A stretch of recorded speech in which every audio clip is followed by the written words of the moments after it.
My name is Alan Muia. I am a recovery residence operator here in Washington State, about an hour north of Seattle. We're in Tulip Country, and I've been at this work for about 11 years now. Before we opened our first recovery home, I was in the higher education world and had held several roles, but during that time, I worked with student discipline. I oversaw the student complaint process at the college where I worked. I was in charge of parking and athletics, and so I just have had a lot of experience over time working with people through conflict. And what I find in my present work is boy, those skills have come in really handy. Maybe as important as all of that is I've been married for 32 years. And I think my wife and I enjoy our marriage greatly. And part of it is because we're learning as we go, but we've learned a lot over time about how to do conflict together and how to do it in a way that builds our relationship instead of tearing it apart. So anyway, I'm hoping in this time that we have together to share some thoughts, wisdom. Really want to hear from you all along the way. Any questions, comments, observations that you have.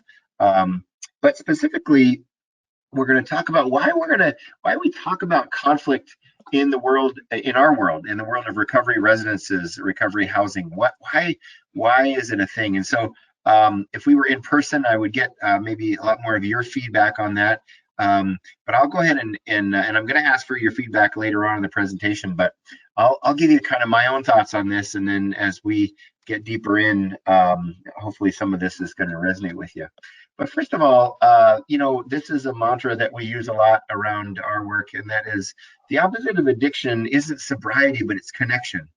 And so we're in the business of connecting people together. And when people connect, there is often conflict. There's often people bump up against each other, and it's a normal thing. So if we are helping people in the recovery process, we're absolutely helping them work through conflict. Recovery residences are an ideal spot to do this.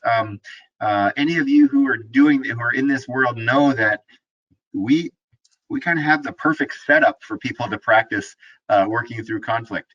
We ask them to live together, many of whom have chosen not to live near or with other people for a long time. We ask them to get along. We ask them to cooperate on things like house chores and all that. And we ask them to, as they're going through crises of their own, to be civil and to walk alongside their housemates with whatever they're going through. So our worlds that we're a part of in these homes that we're a part of absolutely are amazing places for people to practice this stuff. We also know, this is just a fact, is that people who are in conflict and not doing well at managing it are a lot higher risk of returning to use. So it is absolutely a recovery skill, probably among the top 2 or 3 recovery skills that if I could sort of name the things that I want our folks to get better at, it's doing conflict, doing relationships when people aren't getting along. I just want to say too that if you have paid staff or house managers, or if you're in those roles, you getting good at this stuff is vitally important. Again, probably one of those skills that if you can get good at helping people navigate conflict in your homes, that's going to translate really well into the rest of your life, and maybe as importantly, it's going to hugely help those people that you serve. So I want to back up a step and just talk about, kind of give you the bigger picture of why even talking about conflict is important. And the question that I want to start with is what is the currency, kind of the main ingredient in our relationships? When we're talking about how we get along with each other, what are we talking about? Again, I'm going to answer this one for us in order to keep us moving. The answer that I come up with, a lot of things we could say about this. Communication is really important. Forgiving people is important. But the main currency in our relationship is trust. And Stephen M.R. Covey, who you might have heard of, he is the son of Stephen Covey, who wrote the 7 Habits of Highly Effective People. But But Covey says that trust is the least understood and most neglected, most underestimated possibility of our time. And what he means by that is that if we could get our arms around how to navigate trust with people, we would be more successful at work. We'd be more successful at home. We'd have relationships that last and that matter. And so trust is vitally important. And we're wired for trust. We all have this little part of us that I like to call our trust meters. You know, your trust meter is always telling you, should I trust this person more, or should I back off and protect myself from this person? And there's probably a more technical term for it, but I think you know what I mean when there's just this little part of us that's always super sensitive that wants to know. But you know, our trust levels with other people tell us a lot about who we're going to be in relationship with, maybe where we want to work. If we have a high trust work environment, then we want to be there. If it's low trust, it's really taxing, and so we choose to maybe not want to be there. What we're willing to put up with in relationships or at work. You know, if we have a low trust threshold with somebody, it's just too much work sometimes to maintain that relationship, and so we'll often back away.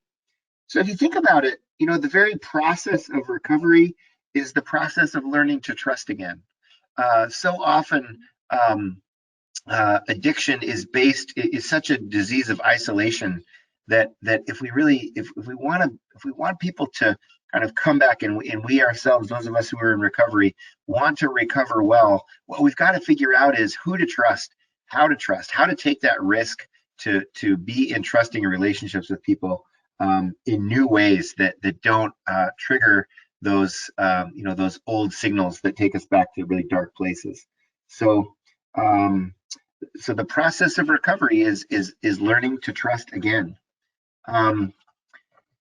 So all of this may be true, but and so it's easy to kind of nod our heads to all this and say, yep, trust is important. We got to learn to do it and all that. But we know that when we walk alongside our residents, that trusting people is hard.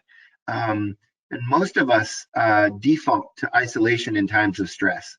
And we know that if we're going to succeed in relationships, we've got to navigate the currency of trust. We've got to learn how to do it or learn how to practice doing it better. And there's none of us who have arrived in terms of being able to manage trust well. I can think of 2 or 3 incidents this week alone where I could have done better at building trust with people. So how do we build trust? I'm getting to the main topic of our conversation today, but I'm getting there in kind of a roundabout way. But I want you to think about this for a second. Here's some, you know, you probably have your own list of things that you do to build trust with other people, or that you know are important to you as you're deciding, you know, as your trust meter is making the decision of whether or not to trust people. So here's my little list, and then I'll be interested to know, I'll open it up and see if you want to add anything to it. But really basically do what you say you're going to do. So if we make a commitment, you've heard the saying that we should under promise and over deliver. Simply put, when we say we're going to do something, we do it. Be honest. So it's really hard to build trust if we're not telling the truth or living lives of integrity. Right wrongs. That just means if we do something wrong or we make a mistake, which we invariably will, that we try to do something about that, and we try to correct those things and make amends in 12-step language as quickly as we can and as thoroughly as we can. Do good work. So if you are working for somebody, then you do that work in a way that builds trust with somebody. And all of us have experiences with people who haven't done good work, and it really diminishes our trust level with them.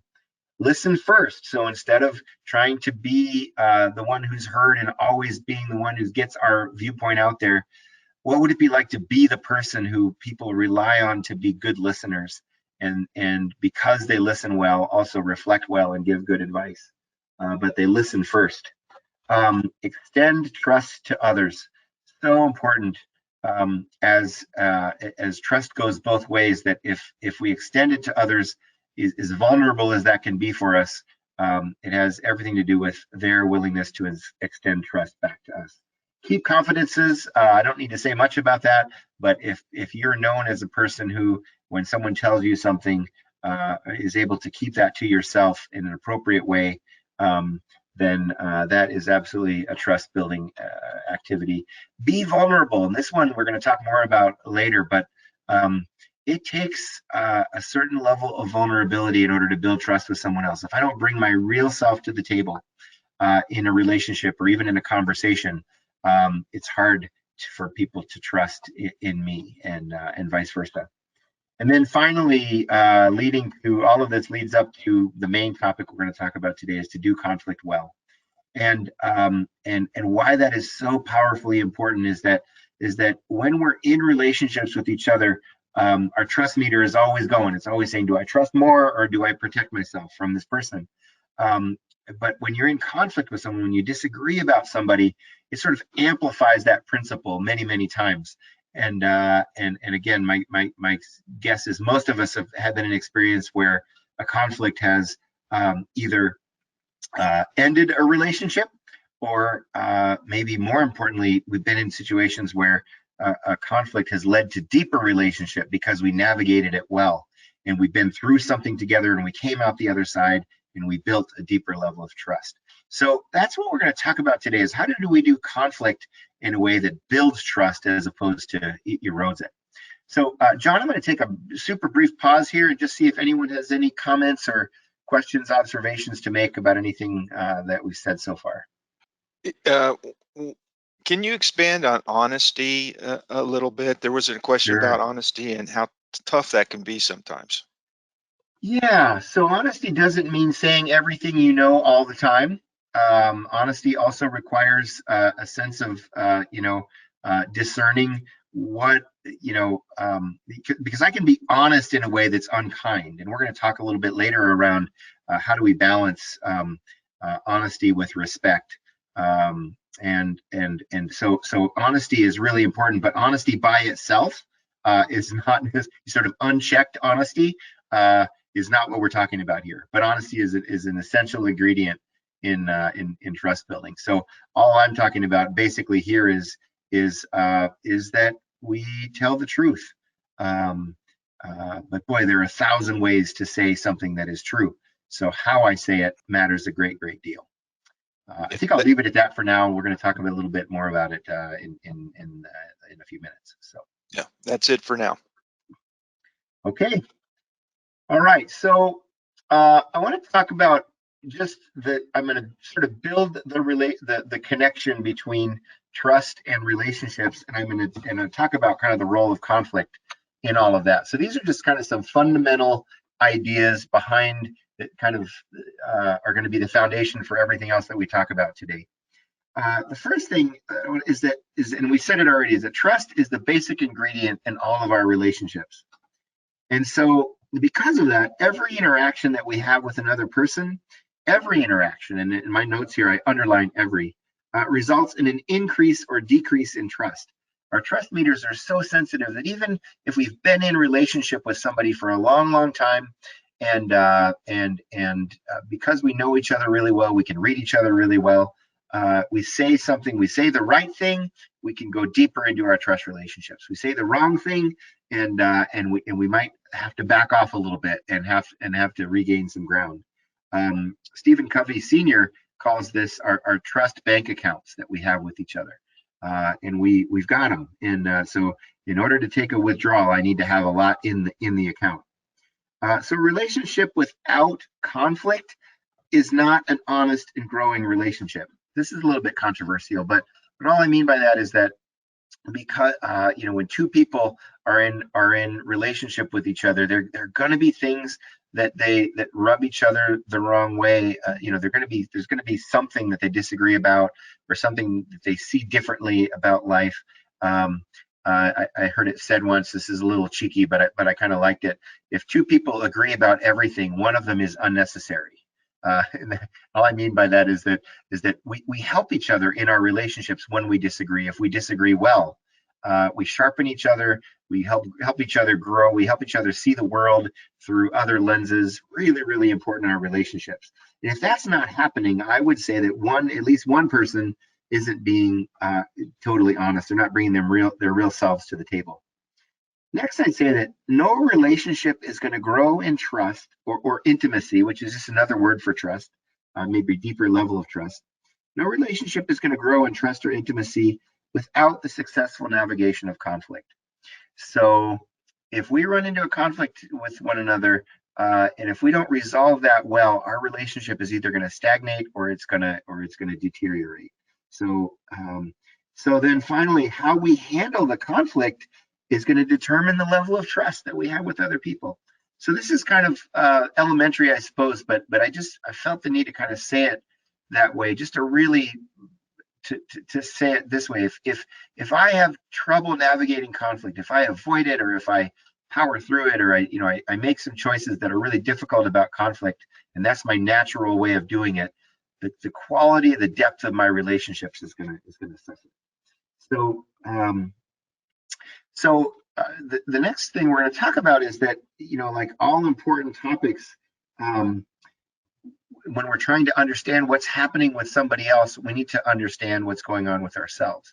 So as we're working with residents or fellow residents, if you're house managers, in order to understand them, you've got to have a clear sense of what's going on with you.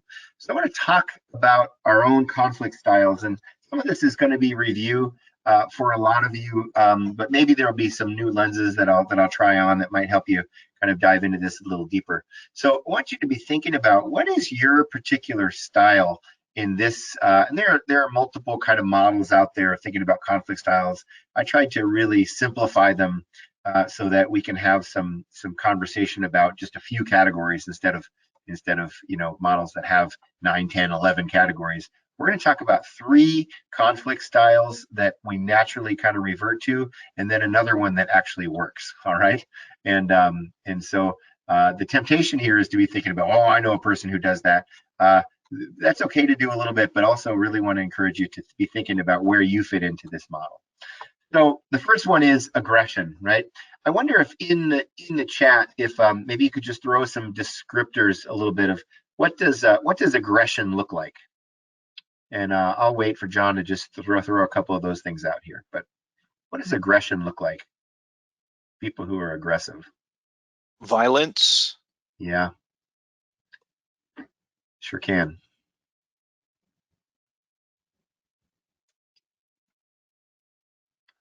Defensiveness. Yeah, for sure.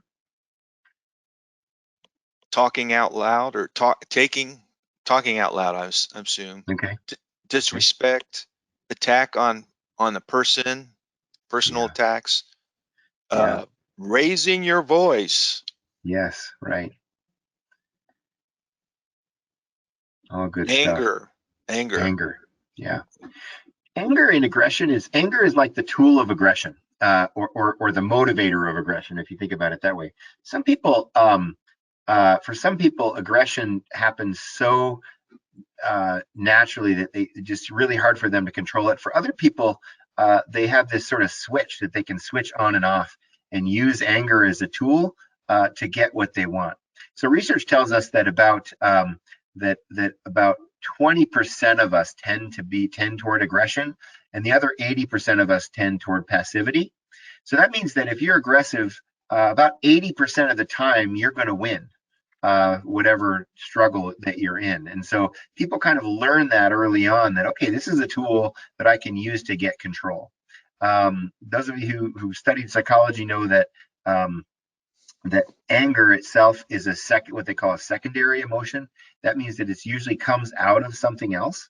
It comes out of fear or shame. Those tend to be the big culprits. When someone is really afraid of losing something, they have this tendency to need to get control, right? And so fear or shame, you can push someone's shame button and immediately get aggressive kind of behavior from them. That aggression is really powerful, and the goal of aggression is to win, right, or to get control. And so if I fear losing control, or I feel like I'm going to be exposed, or something like that causes an aggressive response in me, what's going to make me feel better is to win, right? It's to get control of the situation. What's the what's the downside of aggression? So if we think about aggression as it relates to building trust in our relationships, um, obviously aggression doesn't lead to deeper trust. But what's the problem with it? Why doesn't it lead to trust? I'll be interested to hear a couple responses on this one. So why doesn't aggression lead us to deeper trust with other people? Fear. Lots of people saying fear, manipulation, and disrespect felt. Yeah. It shows that you have no control. Yeah. Yeah. Yeah, which is ironic, isn't it? So you're trying to get control, but the impression is that someone's out of control when they're aggressive. Yeah. Which may or may not be true. But and just a reminder, we don't have a chat window. We have a question window, Alan. Oh, sorry. All right. Yeah. I'm used to the Zoom language. So yes. It's let's see here. I'm just reading power over instead of powerful together. Yeah. Good stuff. Let me read this. I don't know how. There was a question here. What are the tools that you can mediate when you have two self-centered people, in conflicts? Yeah. I wonder if we could hold that one off to the end. Sure. Only because I want to talk a little bit about mediation and kind of being that person who's trying to navigate this stuff. And so, if John, if you want to remember that, or if I could ask the participant to hang on to that for us, that would be great. Because I'd love to answer that, but I want to do it maybe when we're a little bit outside of these real specific categories. So yeah, I've got it noted. So the challenge here is aggression is disrespectful. Someone said that is that it disrespects the other person, and the other person is seen as the obstacle often for me to get what I want or to get control. And so if I need to step on that other person or push that person down or do whatever I need to do to sort of objectify that person in order to win, a true, just a purely aggressive style means I'm willing to do that, right? So it's often in its truest form can be really disrespectful to the other person. All right, I think we all get what aggression is. I'm going to keep moving just for the sake of our time here. So passivity is the opposite of aggression. And what are just a couple examples or a couple thoughts about what passivity looks like?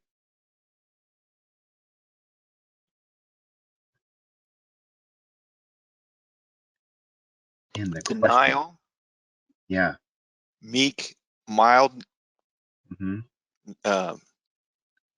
Bearing in silence. Yeah. Okay. Sure. Staying quiet, not caring, lack of self-advocacy. Yeah. Yeah. An avoidance. Yeah. Avoidance, and a don't care attitude. Yeah. Yeah, and I think sometimes it can look like not caring. Sometimes it is often based in fear as well, but it maybe manifests itself in a different way. Fear of rejection or fear of losing, fear of being hurt, all those kinds of things can play into a passive approach to conflict. But essentially, there are a couple different flavors. One of them, and both of them were said, one of them is avoiding, or sort of pretending, like denial also was said, just pretending like something doesn't exist, that the conflict doesn't exist. I'm just going to plow forward and just pretend like, hey, that's passive, right? It's not being honest. It's not confronting when maybe confrontation might be helpful in moving a relationship forward.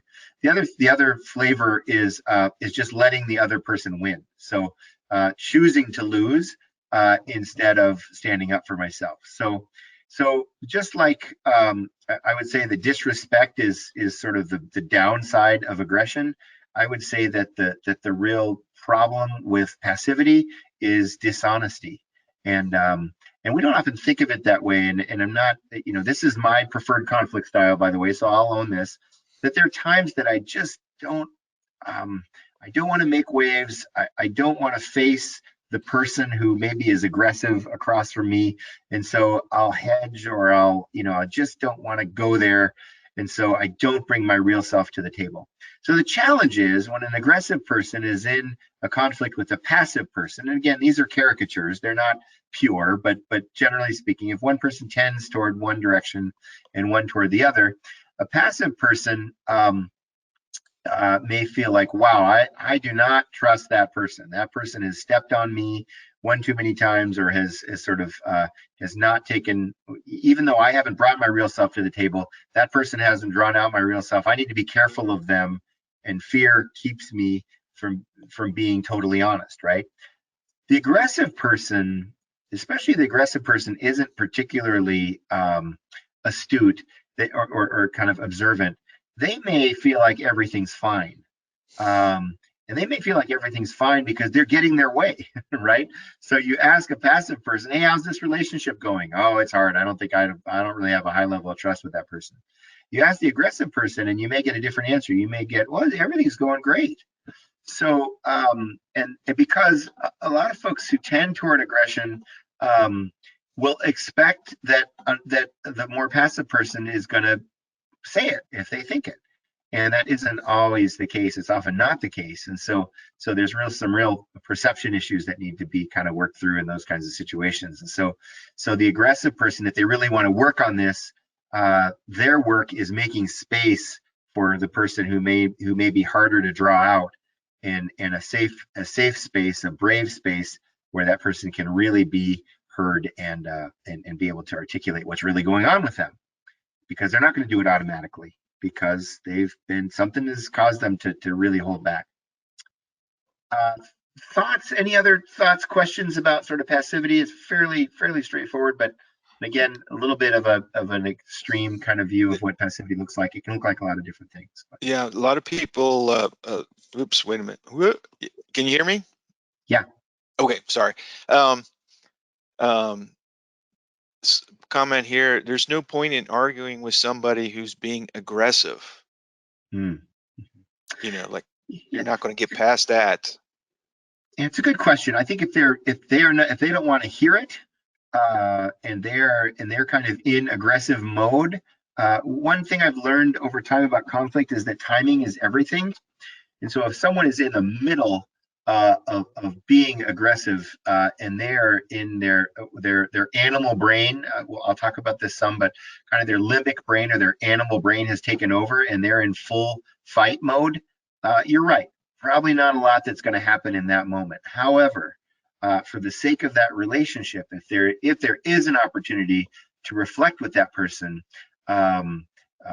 maybe shortly afterward, to come back, and I'm going to talk a little bit later about how to frame that conversation, but to come back and say, I'd like to talk about how that went. And if a person is at all interested in engaging in that relationship and really wants to know how they can do better, there's an opportunity to really help them sort of hold up a mirror and say, hey, here's what it's like to be on the receiving end of you sometimes. And I just wanted you to know it. And so, as always, my rule about feedback is I want to ask someone if they're open to feedback, and a lot of people will say yes to that. Yeah, and one couple of comments on how it destroys the ability to be empathetic when you're dealing with somebody like that. Yeah, well said. Yeah, and one more, if you have plenty of experience with aggressive person where your trust was damaged, how do you keep going forward? Because your life experiences says it's tough. That's a really good point. It's back to our animal brain, right? Our limbic brain. Hopefully everyone knows what I'm talking about there, is that we have a logical brain and our limbic brain. Our logical brain says, yes, I will go approach that person and talk about my perspective. And that makes all kinds of sense logically. Limbically, where our emotions come out of, and the things that really drive our behavior, that can feel like really, really scary. So there might be a strategy of bringing another person with, or getting some support behind the scenes of how am I going to do this, and getting some conflict coaching in doing that.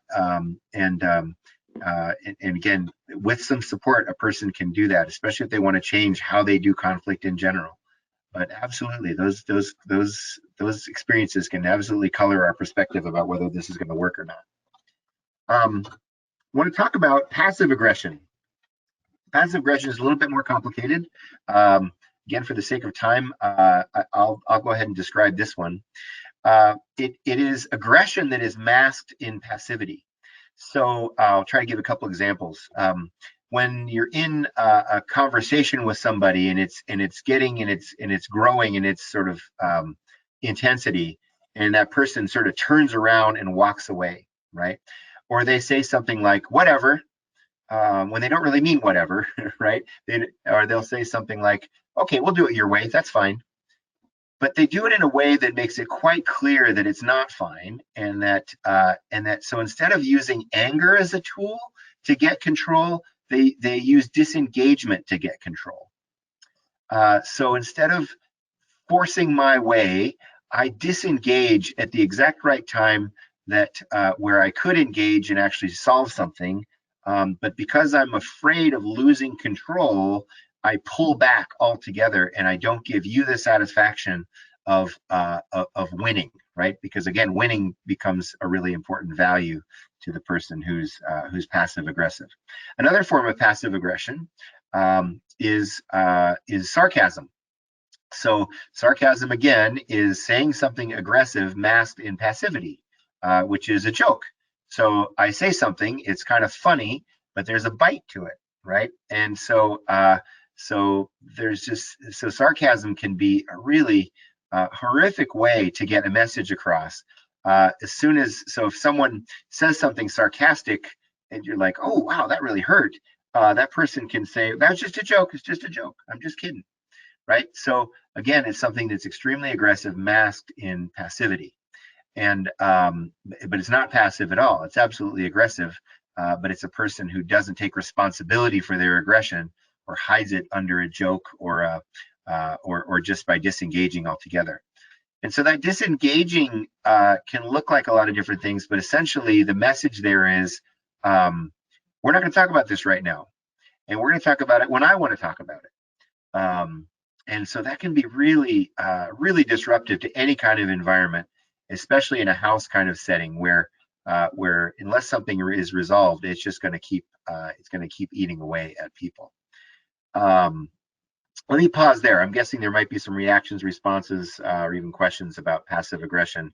Any experiences you've had about that would help everyone kind of understand what passive aggression looks like?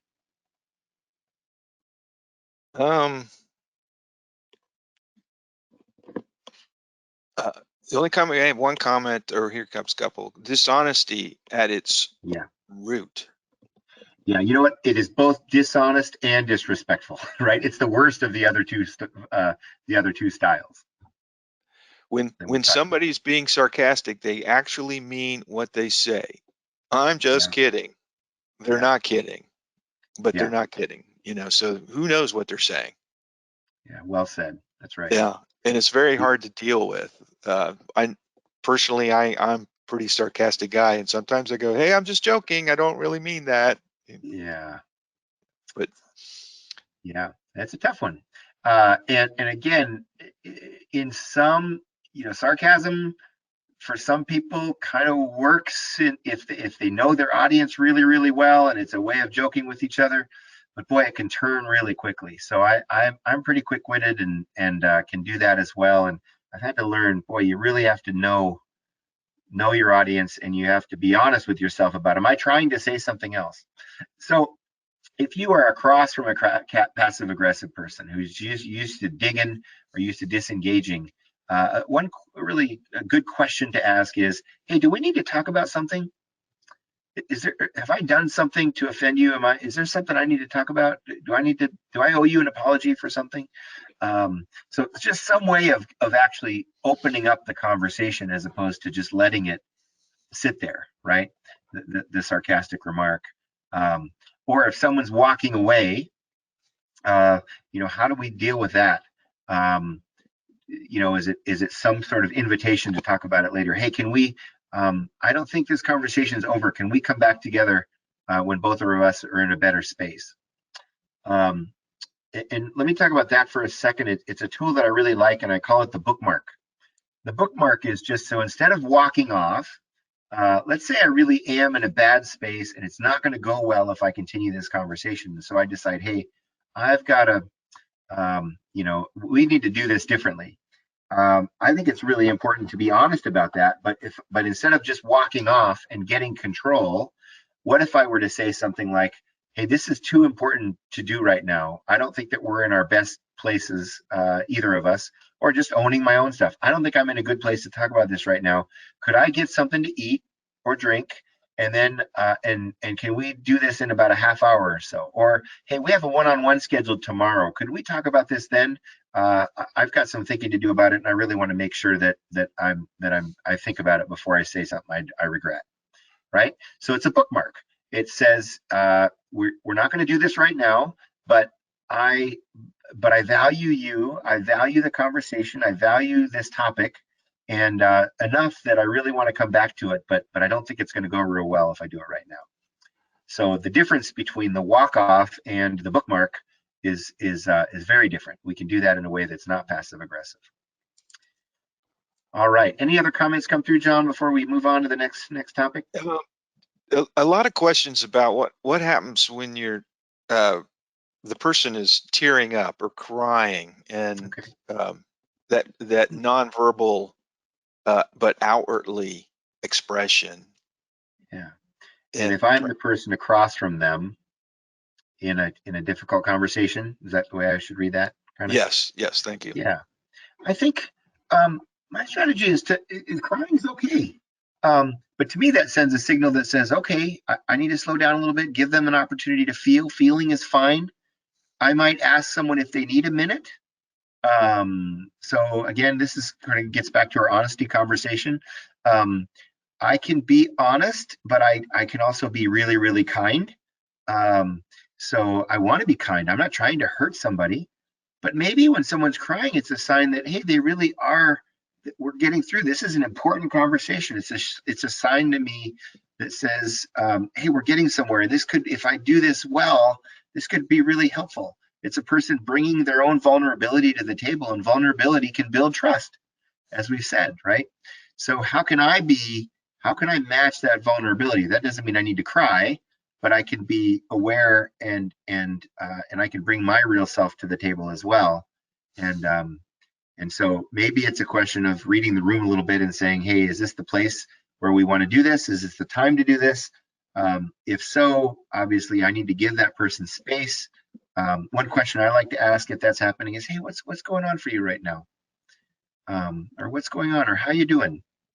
So that invites that person to and gives them space, and hopefully safe space, to be able to say what's really going on for them. I'm not one to let crying stop a conversation if the timing is okay. I'm not one to sort of say, okay, well, I guess we can't do this. Crying shouldn't stop a conversation. It could lead to a better one, a deeper one, if we handle it well. I don't know if that helps. Hopefully so. I think we're good. Else? Okay. All right. So I want to talk then about a style that really works, which I'm going to call assertiveness. There are other ways to describe it, but let's call it, for the purposes of this conversation, let's call it assertiveness. And assertiveness is not a combination of the other styles. It's sort of the alternative to the other styles. So the first, I'm going to talk about sort of some characteristics of assertiveness. One of them is that it's honest, sort of unlike passivity, is that I really want to bring my real self to whatever issue we're talking about. It's respectful, so it's the opposite of aggression in that regard, that it really does ultimately pay a lot of attention to what's going on for the other person. So I want to be honest, I want to be respectful, and I want to be engaged. So if you're paying attention, you know those are kind of the three opposites of the styles we just talked about, right? So I start there. And if I can remember anything when I'm in a conflict situation, if I can remember these three things, boy, I'm really ahead of the game. Like if I can just keep those in my head. But I want to add some more just to sort of get us thinking on some different ways. But if you could be honest, respectful, and engaged in conflict situations you're in, boy, you're really ahead of the game. But I'll throw out a couple more. Solution focused. So by that I mean that the person across from me isn't the problem. The problem is the problem.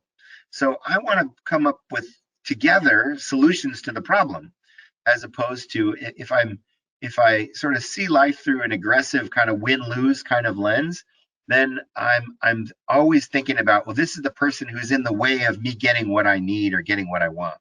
So instead, what if I say, let's work on a solution together to the problem? And that might be me brainstorming some solutions and getting the reaction of the other person. A lot of ways that that can look, but I really want to be focused on the solution instead of on the other person. Kind. I mentioned this a couple minutes ago that there's no situation that is so intense that I can't be kind in the middle of it if I'm in control of myself, right? And we want to be in control of ourselves in conflict as best we can, even though our animal brains, our limbic brains, get triggered sometimes. I want to be kind. There is some really good research. The couple named the Gottmans out of the University of Washington here near me. They're kind of the foremost experts in relationships and marriage across the country. They've done a lot of really good scientific research on what makes marriage works. And interestingly, in some of their writing, they talk about how they can watch a couple coming into their waiting room, and they can tell within 5 or 10 minutes whether that relationship is going to last or not, and be pretty accurate at that prediction. And what they look for is kindness. If a couple can strongly disagree about something but still be kind to one another, they can make it. But if that kindness is absent, their chances of making the rest of the relationship work are really, really hampered. So what I learned from that when I read that research is, okay, I still need to be honest, but I can still be kind. And so if I really want to be assertive, I want to be kind to people. Vulnerability we've talked about already, but again, this is about somehow bringing my real self to the table. One of my hobbies over time has been mediation, which is sounds like not a lot of fun, but it is really fun when things work for people. What I noticed in mediation settings is that people will bring a lot of facts to the table. They'll come armed to the mediation with their own perspectives and with their own kind of weaponry. But if we can get all of that stuff out in the open and talk through, there can be a place in the conversation where. Can you repeat that? Oh, what's that? Should I keep going, John? All right. So yeah. Just kind of back up what you just said. Okay. So in my experiences in mediating conflicts, what I've seen is that that people will kind of bring their weaponry to the table, right? At the beginning of the mediation, it's always about point and counterpoint, and they're arguing their argument. Sometimes it's about who gets what in a divorce or in a house kind of conversation. It's about people hearing each other, or not hearing each other, basically just kind of yelling at each other about whose turn it is to do such and such a chore, how we need to deal with the dishwasher schedule, or it's often just stuff like that. But when things really change in that conversation is when one person says, hey, when that happens, it really hurts my feelings, or maybe they will cry, or maybe there'll be something else, there's something deeper that goes on, and they're willing to kind of bring a real emotion to the table that the other person can relate to. And what happens there is what I call the click. And the click is just when one person sees another person as a human being. And when I can see you as a human being instead of an obstacle or a problem or an object that's in my way, all of a sudden I see you through a different lens and we can solve the problem. The problem is no longer huge because we see each other as human beings. So there's something about being vulnerable in a conflict that, as scary as that is, can make a huge difference for people. Anything else that you all would add to this list about just what does it mean to kind of be assertive, to do conflict well? Just thoughts, ideas that you have that have worked for you, things that you kind of keep in mind when you're trying to be assertive. Go ahead. Somebody wrote while someone was being assertive, it was coming across disrespectful, and So the question is, how do we help them understand that their assertiveness has passed this threshold of being respectful, disrespectful? So I would say that maybe there's a little bit of definition of terms. I would say that that person was maybe being too aggressive. So I want to use assertiveness as a positive word that kind of means all of these things that are on the screen here. And so if a person is not being respectful, then I would say that they're being too aggressive and not assertive enough. Does that make sense? So assertive and aggressive are terms that get used sometimes interchangeably, and the way I'm using the word assertive here is I want you to think about it in terms of all of these positive characteristics. So anyway, A few, problem with vocabulary. So go ahead. Yeah, and a few viewers commented about it's important to listen, but also to let the person being spoken at kind of let them know that I'm listening to you. Yeah, which is important. Yeah, so active listening, we call that in counseling world, right? So sometimes it's nodding, sometimes it's rephrasing, sometimes it's just saying, I hear you, okay. Sometimes it's taking notes if it's a complicated subject or something that you really want to be sure you're really getting, right? Yeah, That's a good word. A thing that I use occasionally is that you just repeat what the person just said to you, so they know that you know what they just told you. And sometimes I'll repeat it, I'll rephrase it, and I'll ask it in a question. So are you saying, do I hearing you right? You're looking to, you just want to be sure that you're not the one doing all the work in the house, right? That you're, is that what I'm hearing? Yeah. You feel like you're doing more than your share. Is that what I'm hearing? So it's a rephrase, but it's so that the person can correct me and say, that's not what I'm saying. Actually, what I'm saying is they don't do anything. Like, okay, well, let's talk about that then. So yeah, and one last one is sure. while you're listening and somebody's talking to you, don't interrupt them. Yeah, that's a really great. We're going to come up with some. I'm going to share some rules, some ground rules for conflict, and that's number one on the list. So is just really not interrupting, because that sort of gets us into the disrespectful frame of mind. In a mediation setting, if we're actually doing something that's close to a formal mediation, each participant will have a pad of paper, and I encourage them to take notes. So okay, so something triggers you. You want to respond to it. Just take a quick note so that you can remember to talk about that, but don't interrupt what they're saying, right? Can be a really helpful tool. All right, I'm going to keep rolling. I want to just talk about what conflict kind of looks like, kind of where we get from point A to point B, and there's kind of there's a reason for doing it, which I'll say at the end here. Most conflicts start with just a simple difference. We just see the world differently. We do something differently. We have a different style of thing. Clean for you is different than clean for me. Loud to you means something different than it does to me. Yelling is something different for you than it is for me. It's just a simple difference, a different way of seeing things. If we don't resolve it there, often what will happen is a misunderstanding. Someone will say something that just lands wrong on the other person. It wasn't even intended to be a hard thing or an insult, but it comes across in a way that is misunderstood, and then we start to engage our emotions. So the first one is a little bit more in our heads, and then we get into starting engaging our emotions when misunderstandings happen. We get disappointed with one another, and my expectations aren't met, and so because of that, then I'm disappointed. Now I'm really engaging my emotion. I'm starting to make judgments about the other person, and then we go to discord, which is we're just not getting along much about anything anymore. So it's no longer about the first thing that got us into sort of seeing the world differently. It's moved from there to engaging our emotions. We now just tend to have some discord with that person. It's almost like dislike. I can't even, it's harder and harder to see the positive things about that person. And then finally, if we don't resolve the issue, then we get to polarization, which is just extreme discord, where one person, because you say the sky is blue, I say the sky is green. And we can't even, no matter what you say, because it's you, I can't even agree. We're just polarized about everything. If you need an example of this, you can look at our present political situation in the country, right? And what it's been like in the last several years is if you fit into this category, then I know what you're all about and I'm against all of it, and because I fit into this category, right?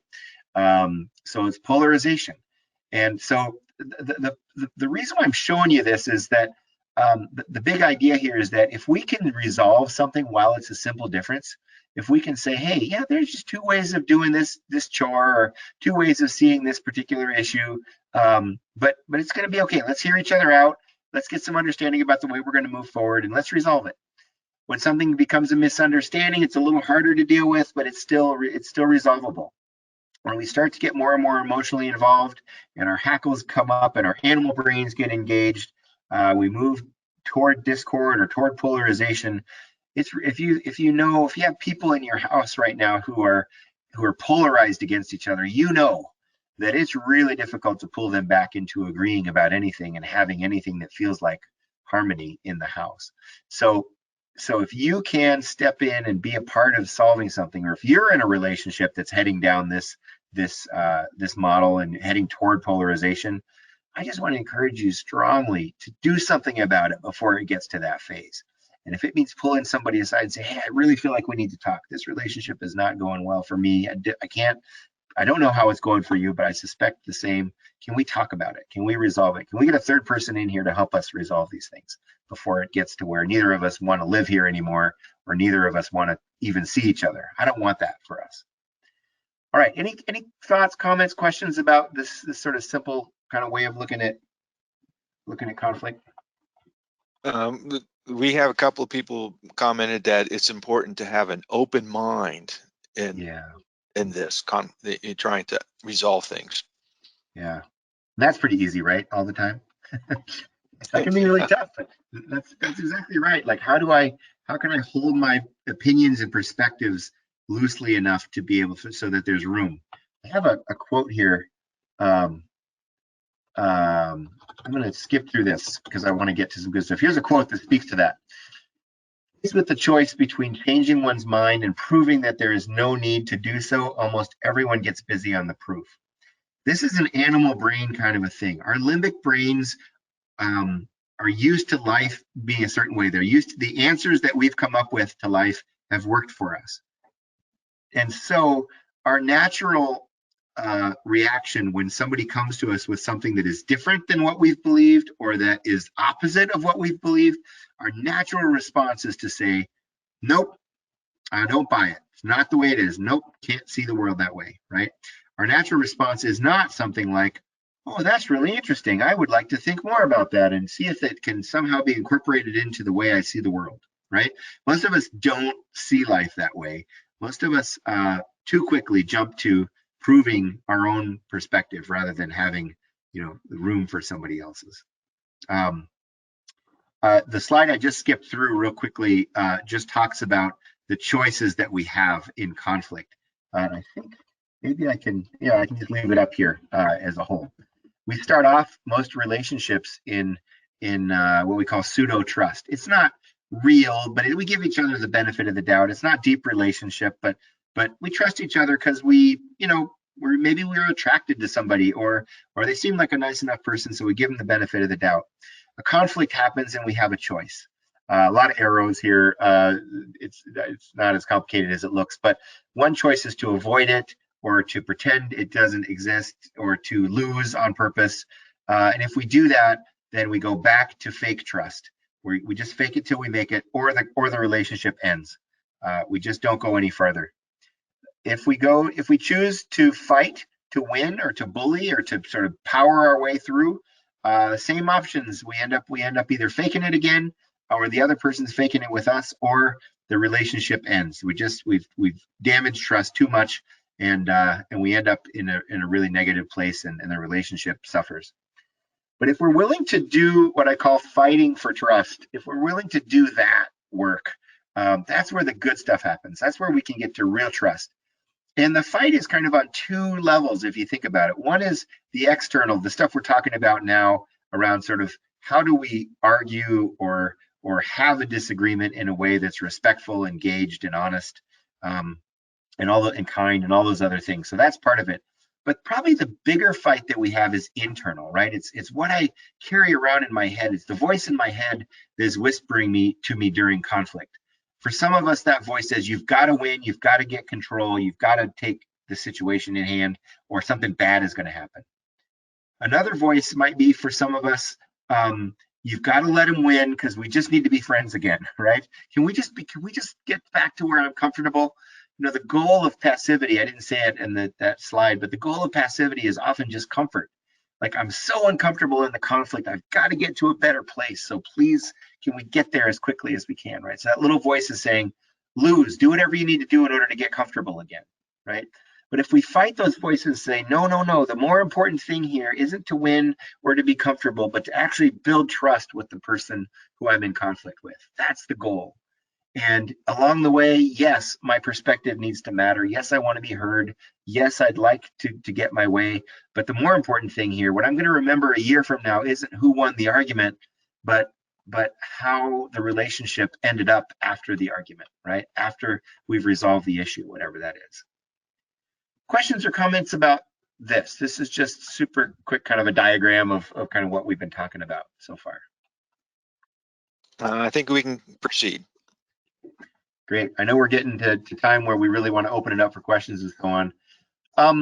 I want to throw out my list of ground rules for good conflict. These are just some samples. This is not a complete list by any stretch, but this could be, as I say here, priming the pump for a community agreement. So one exercise that can happen within a house is to maybe talk through some of this conflict stuff and say, just kind of orienting residents to conflict styles a little bit and talking through, maybe doing some disclosure around, hey, where do you think your conflict style is, having some conversation. But kind of the climactic kind of exercise that you do at the end of that would be some sort of a list that says, how do we want to treat each other in this house? What are some ways that we want to, what are some agreements that we want to make about how we do conflict together? When we disagree with each other, what do we want to agree to? What are some ways that, you know, some adjectives that we want to describe the way that we treat each other in this house? Something like that. And so this could be you could even frame it as, what are some ground rules for conversations in our house? Something like that. So these might prime the pump for some of that. In other words, just get the conversation started. And so when I've done this in our houses, I've kind of given them my list, and then later on in the conversation, I've said, okay, what do you all want to come up with as ways that you can improve and have really healthy relationships in the house? So getting them to come up with the list is a great exercise. But here's my little list. So no name calling, yelling, or interrupting. So important that people cannot sort of push each other's buttons with these kinds of behaviors. One person speaks at a time. It's a little bit a different way of saying no interrupting, but especially when we're having group conversations, really respecting. And if you need to do that with the conch or the rock or whatever that gets passed around, one person speaks at a time, then so be it. But some way that we ensure that, hey, we're going to really listen to each other. And we're not just going to listen to figure out what we're going to say next, but we actually want to hear what the other person has to say. We're going to seek a solution rather than a victory. We talked about this a little bit, and being solution focused rather than winning all the time. Use I statements instead of you statements. And I'm going to talk about oftener, OFNR, in a minute, so you can ignore that part. But I want to own my behavior, my perspectives, my emotions. So I want to use I language instead of talking about what the other person has done. And so we'll give an example or two in a second. Get support rather than picking teams. This one is probably one of the most important ones on the list. When I'm in conflict, I want to know that that what I'm going through is normal and that my perspective makes sense. So I want someone to support me in that. I need some personal support, but I'm not trying to pick somebody for my team. And so this in a house environment can get really destructive. So we'll use language around this like, okay, I want to go to the person that I have the problem with. But sometimes I may need to go to someone else to help me work up the courage to do that or to work up the right words to do that. But I'm going to pick a sponsor outside of the house, or someone who's really helpful, someone who doesn't have skin in the game. Let's say someone who's not involved in the house drama, someone who can really ask me good questions, someone who's good at saying, hey, it sounds like you need to talk to that person. Let's go back and have that conversation. So I'm not picking someone for my team. I'm picking someone who can support me in the conflict so that I can do a better job of getting to resolution. We all have people in our lives, by the way, who are up talkers, who kind of enjoy the drama maybe too much. And we also probably have people who are really good at getting us to own our part and to solve our issues and problems. This one's so important, I can't say it enough.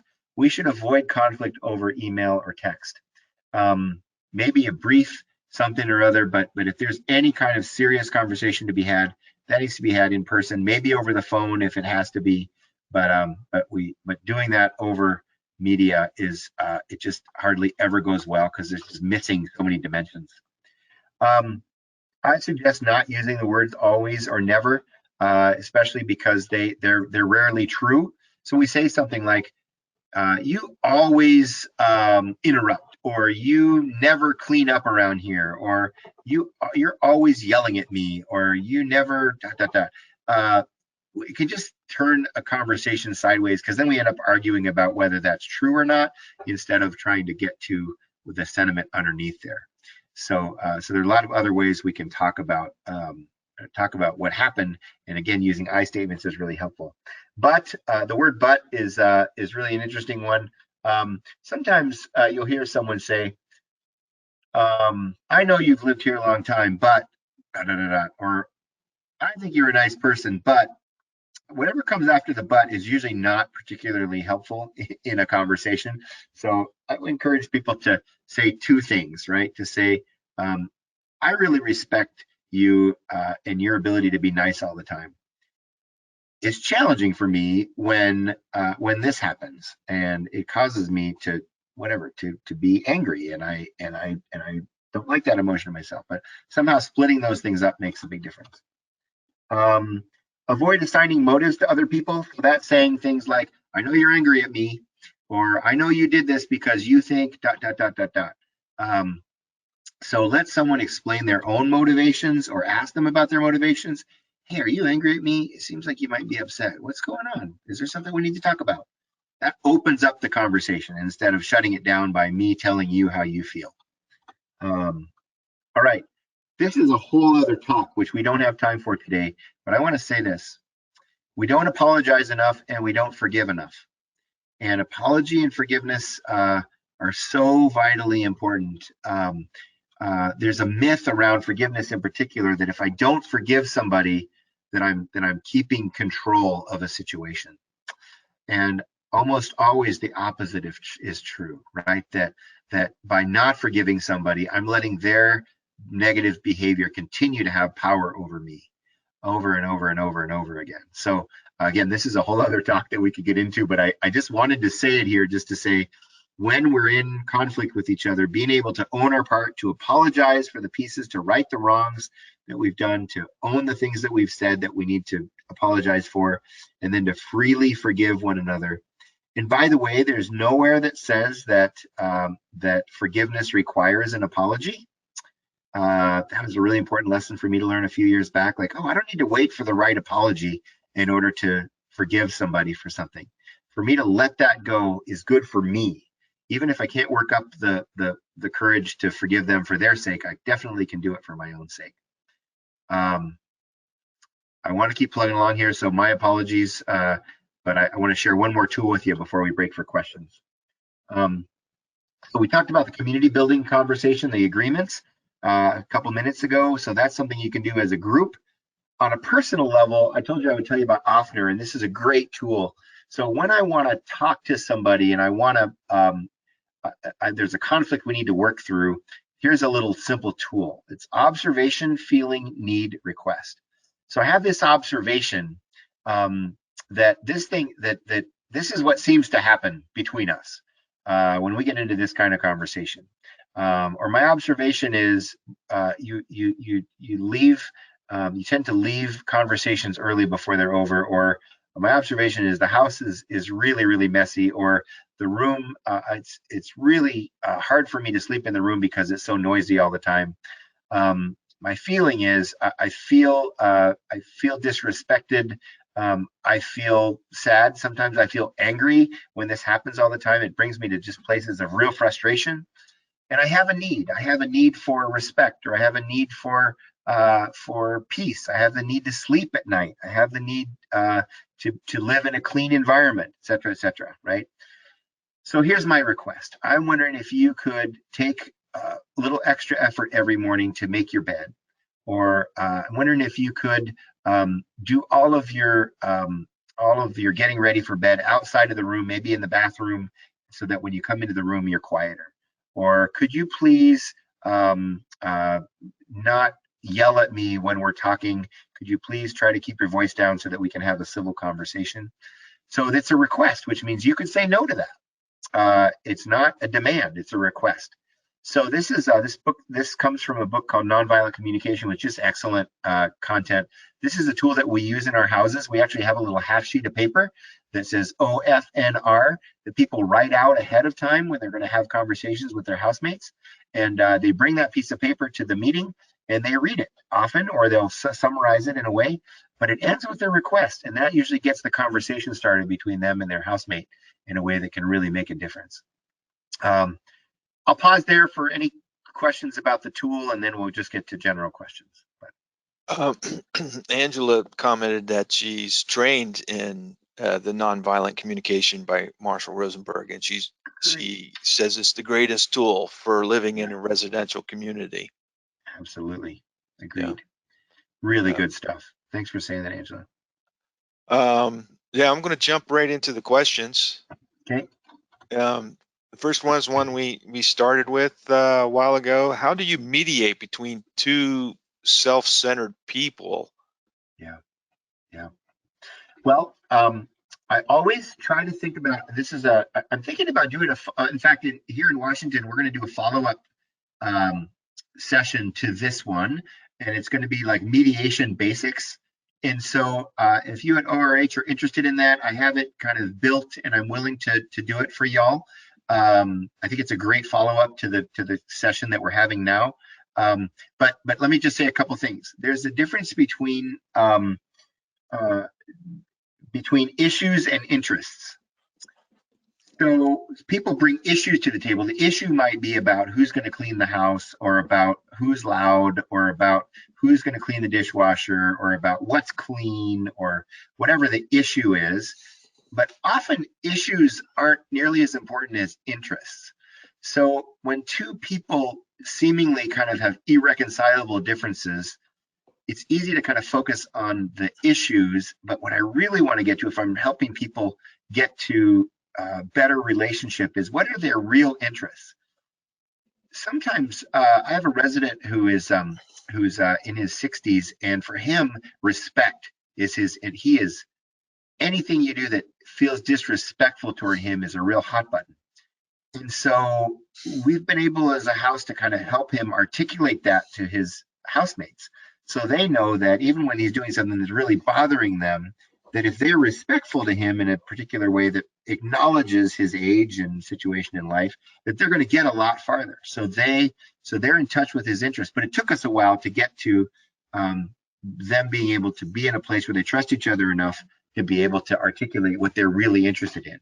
But if you are literally in the place of a mediator and you're trying to help people work something through, it can be really helpful to ask kinds of questions that get at interests rather than issues. So what's really going on here? What is it that's underneath this for you? So maybe it is asking the feeling questions, or what are the needs that you have in order to feel like you're at peace in your own house. So getting to interests that are much deeper than the issues at hand. That's one answer to the question. Probably a lot of ways to answer that question, because I think there's a whole kind of way to mediate a conflict that is probably worth talking about, a whole method for that. But you being a person who's trustworthy, remember all those things we said at the beginning about being trustworthy, makes you a good mediator. If you can be a good trustworthy person that these people both trust, their trust in you can translate into trust with one another if you do that mediation well. That's What, not really specific enough, but anyway, go yeah, ahead. yeah. What steps would someone take if a resident, of course, recovery housing is resident driven, but they Yeah, want to leave treatment, or they want to leave the residence, but that they're making mistakes. So tools yeah, to communicate yeah. that. I've had that conversation so many times. I usually say something like, "Hey, this is your choice, and we're going to honor that, of course." But I'll tell you, I've seen so many people leave early that regret it. In fact, John, who lives with us now, lived with us before, and John left too early, and he has a story to tell about that. I wonder if you could be willing to hear his story.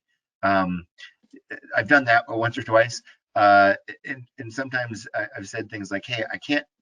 I've said it plainly. I can't beg you to stay. Um, but I gotta tell you, I've seen people leave too early. I know there's something here for you. Um, and if I can articulate what that is, that's great. But I know there's something here for you that you haven't gotten to the good stuff yet. If you just try to make it through the hard stuff, sometimes people will say something like, "Boy, I'm being triggered right now, and that's not good for my recovery." And my answer to that is being triggered and working through that is the absolute best thing for your recovery. And that your recovery gets stronger when you work through things instead of running away from them. And so sometimes that will be effective, and then giving them some real tools and offering my help in mediating something or whatever can really get them to a place. Sometimes I'll say, would you just be willing to sleep on it overnight and talk to maybe two more people about the decision you have in front of you, and see what they say and see how that goes? So just some way of getting them to get outside of their animal brain and into their logical brain a little bit to think about those choices. That's all the questions we have, Alan. Okay. I'll put my email address up here, just if you want to talk more about this kind of stuff. Always willing, and John, I'll leave that with you if we want to do a follow up someday around kind of some mediation basics. That probably Yes, is at least an hour, and that could be a fun follow up to this conversation. But I've made note. great. Anything else before we sign off from anybody? All right. If you're not seeing any, then we can close it off. But hopefully this has been helpful to you. I've enjoyed being with you all, and I so appreciated your questions and your participation. It's been really fun.